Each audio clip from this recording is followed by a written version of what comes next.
Hey learners, listeners, students all over the world. For our Today Economics online class, we shall be discussing about Introduction to Economics. Now, in some classes ago online, I started the Introduction to Economics, which I inclined that we have a lot of inclusions to be discussed under the Introduction to Economics. I stated the etymology of economics. I also stated definitions of economics, and I also stated why we study economics, which we can automatically say that those are reasons why we study economics. Now, I have dealt with the etymology of economics, if you can still recollect where I said that the word economics was coined from two Greek words, oiko and nomos, that is household management. So that is for that. And for today, we shall be dealing with the definitions of economics.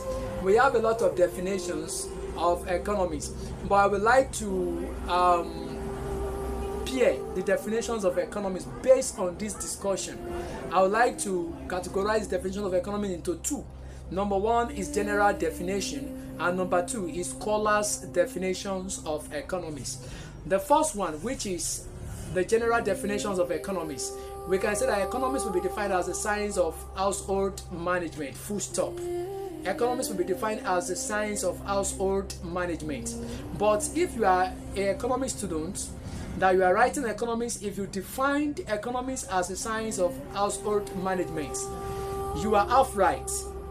You see, that definition is applicable to a layman, that is a man outside the circle of economics. So with the economists, we expect you to give us concise definition of economics whenever we ask you that what is economics in your subject or in your exam. And the most acceptable definitions of economics of all time was the one propagated by Lionel Robbins of 1932. So I will soon get there. So generally, a layman, we may say that economics will be defined as a science of household management, full stop. And we better that ideas from the etymology of economics, such as oiko and nomos, household management. Am I communicating? So that's that. Now the letter, which is number 2 division of these are discussion of definitions of economics. Like I said, that I pair the definition of economics into two. Number one is general definition, and number 2 is scholars' definitions of economics. I've explained the general definitions of economics to be science of household management, full stop.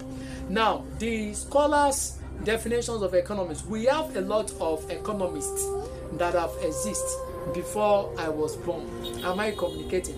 So we have a lot of definitions that they have given to this subject called economics, right? So, but of all those I would just like to announce to you that we have like 6 whose definition are so detailed and authentic. But the most detailed definitions of economics of all time is that of the definition that was being coined by Lionel Robbins of 1932. Now here we go. Number 1 is that of Smith's wealth definition that was being championed by Adam Smith of 1776. He says, and I quote, that economics may be defined as an inquiry into the nature and the causes of wealth of the nation. Is that taken? So in this, he was able to identify the nation and the causes of wealth of the nation. Am I communicating? So Adam Smith happens to be the first man ever to define economics. So he defined economics based on his own assumption or based on his own perception. Is that taken? So of which we have a lot of economists that came after him who agreed to what he said and some disagreed. So that is the essence of criticisms. So in academics, there is room for criticisms. There was once a philosopher that said that a theory without criticisms is not valid. There is a theory is valid if and only if it can be criticized. Is that taken? So he says that economics will be defined as an inquiry into the causes of wealth of the nation and nature of a nation. Let me repeat it. He said that economics will be defined as an inquiry into the nature and the causes of wealth of the nation. So he stated this definition in the year 1776, on the 9th of March 1776 to be precise. So that was when he defined economics to be an inquiry into the nature and the cause of wealth of the nation. So this definition has a lot of exegesis under it. Am I communicating? So it was this definition that he used as a title of that thesis that he published in the year 1776, on the 9th of March 1776 to be precise. So that was his definition of Adam Smith, and he is referred to as father of modern economics. Why? Because he happens to be the first person to define economics as a subject matter. Is that taken? So number 2 is Marshall's welfare definition. He says, and I quote, that economics will be defined as a study of mankind in an ordinary business of life. There is a science that studies mankind in an ordinary business of life. This one, he is so much concerned about business. He mentioned business and he mentioned mankind. Mankind has to do with the dwellings of human beings, and you should know that in the dwellings of human beings there are a lot of activities that will be going on, and those activities can be affiliated to economics, can be affiliated to monetary activities. Is that taken? So Alfred Marshall of 1890 defined economics to be the science of mankind in an ordinary business of life. So that has been his definition. So another man came on board called Paul Samuelson. So he actually defined economics to be the study of how society use scarce resources to produce valuables, to produce valuables commodities and distribute them among people.